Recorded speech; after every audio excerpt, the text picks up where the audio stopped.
आज मुझे अपने जो रोज़ मिनिएचर वैरायटी के हैं उनको रिपॉट करना है और मैं कैसे करती हूँ, उसकी मिट्टी में क्या क्या मिलाती हूँ, क्या क्या सावधानी रखती हूँ, वो मैं आगे सब बताऊँगी।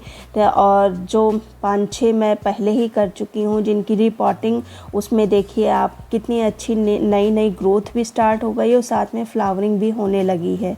ये देखिए, आप खुद ही देखिए, ये तो खैर मिनिएचर वैरायटी है, बहुत ही छोटे छोटे फ्लावर आते हैं। और इधर ये देखिए दूसरा बड्स, देखिए इसको इस प्लांट को फ्लोरिबंडा कहते हैं। इसमें एक ब्रांच में 2-3 बड्स आती हैं और फ्लावर का साइज़ बिग साइज़ का होता है।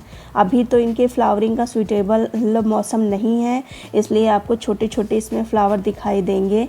जब ये नवंबर दिसंबर में फ्लावरिंग करते हैं तो पूरा एक हथेली भर के फ्लावर इनका होता है।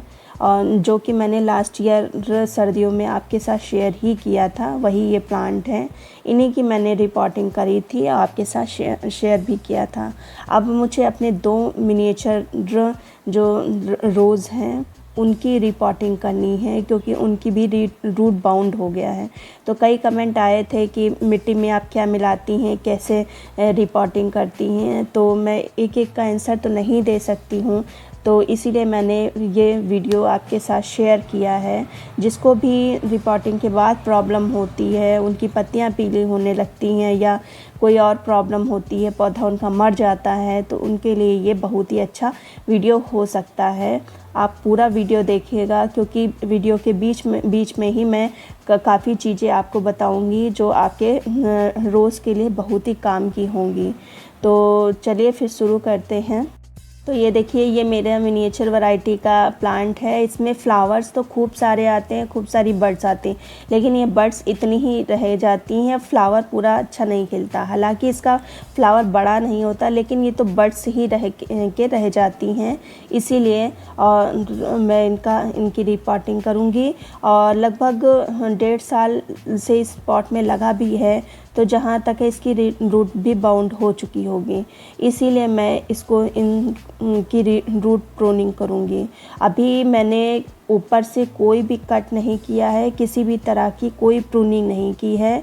और 2-3 दिन से मैं इनको बहुत ही थोड़ा थोड़ा पानी दे रही हूँ। कोई किसी भी तरह की कोई फर्टिलाइज़र अभी तक मैंने नहीं दी है। बस वही जो महीने भर पहले मैंने वर्मी कंपोस्ट वगैरह दिया था, वही फर्टिलाइज़र है। फर्टिलाइज़र भी मैंने अभी नहीं दिया है। फिर इसका मैंने ऐसे पॉट से निकाल लिया है। जब आप का पौधा रूट बाउंड हो जाता है तो पॉट से बहुत ही जल्दी वो छोड़ देता है। बस हाथ आगे से लगाएंगे और पॉट में हल्का सा पैर लगाइए, बहुत ही जल्दी अलग हो जाता है। फिर देखिए, ऐसे निकालने के बाद आप खुद ही देखिए, मेरा जो रूट बॉल है वो पूरा रूट से बन चुका है, इसीलिए इसमें फ्लावर अच्छे नहीं निकल रहे थे। तो इसीलिए मैं इसको, और एक ये देखिए मैंने नीचे पत्ते डाले थे, जिसके कारण ये डिकम्पोस्ट होके नीचे बैठ गई थी इसकी मिट्टी। तो इसी को अब मैं कट करूँगी। तो इसकी मैं आधे से ज़्यादा मिट्टी हम हटा देंगे। देखिए, काफ़ी रूट नीचे तक आ गई थी, पूरी मिट्टी नहीं बची थी इसको ग्रो करने के लिए, तभी मैं इसके आधे से ज़्यादा मिट्टी हटा देंगे। सेम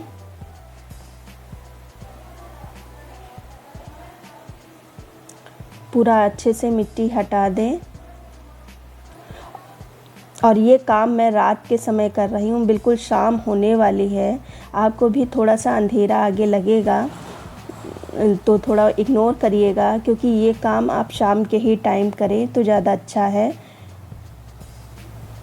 से ये मैंने चारों तरफ की मिट्टी भी हटा दी है और नीचे की रूट बॉल भी खोल दी है, मतलब आधे से ज़्यादा मिट्टी मैंने हटा दी है ये।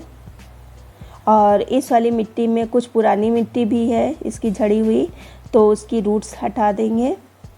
और पहले की भी मिट्टी, मेरी नई मिट्टी इसमें थी, तो अच्छे से नई और पुरानी मिट्टी अच्छे से मिला लेंगे। फिर हम इसमें कुछ जो है ये पत्ते जो डिकम्पोस्ट हुए ये भी मिक्स कर लेंगे। ये बढ़िया खाद है, मिट्टी को अच्छा भुरभुरा बनाएगी। और अगर आपके पास सूखे पत्ते हैं तो नीचे अवश्य डालें उनको, जिसके कारण वो डिकम्पोस्ट हो जाते हैं और मिट्टी बहुत अच्छी बन जाती है। अच्छे से मिक्स करने के बाद कुछ फर्टिलाइज़र रिपोर्टिंग के समय ज़रूर मिलाएं। और रिपोर्टिंग के बाद जो पहला पानी दें वो उसमें भी कुछ एक चीज़ मैं बताऊंगी जो कि बहुत ही ज़्यादा इम्पॉर्टेंट है। तो पहले हम रिपोर्टिंग इसकी कर लेते हैं। सबसे पहले कौन सी हम फर्टिलाइज़र डालेंगे, तो ये है बेस फर्टिलाइज़र, गोबर की खाद। बहुत ही थोड़ी सी, बस हम मुट्ठी भर डाल रहे हैं, क्योंकि ये जो मिट्टी है उसमें भी पहले से फर्टिलाइज़र मिक्स है। जो मेरी नई मिट्टी थी उसमें मिक्स है। फिर दूसरी चीज़ डाल रही हूँ मैं, ये है डीएपी। मेरी डीएपी वाटर सॉल्युबल है, जो कि आपको अमेज़ॉन पर मिल जाएगी। अगर आपके पास दाने वाली हो तो वो भी आप डाल सकते हैं। 5-6 दाने इसमें इनफ होंगे। फिर कर रहा,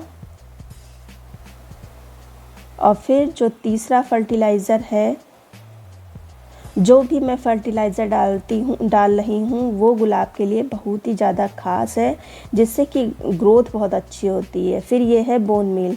बोन मील गुलाब को बहुत ही ज़्यादा पसंद है। बोन मील में कैल्शियम भरपूर मात्रा में होती है, फास्फोरस होती है, जो पौधे की रूट्स को स्ट्रॉन्ग करती है। तो ये चीज़ ज़रूर डालें। और फिर इसके बाद आप डालें पोटेशियम। पोटाश अभी डालें या ना डालें, आप अगर अभी नहीं डालते हैं तो जब रूट पकड़ ले तब आप डाल सकते हैं, लेकिन मैंने अभी ही डाल दिया है। और अच्छे से मिक्स कर लेंगे। इस खाद को ऊपर नीचे खूब अच्छे से मिक्स कर लेंगे। और फिर उसमें जितने भी बड़े बड़े पीस हैं उनको अच्छे से, अगर आपकी मिट्टी चिकनी नहीं है, जैसे कि मेरी मिट्टी है, तो आप ऐसे ही यूज़ करें। अगर आपकी मिट्टी चिकनी है तो जो मैं लीफ की वो डाल रही थी वो ज़्यादा मात्रा में डालें। फिर आधा हम इसी मिट्टी से फिल कर देंगे।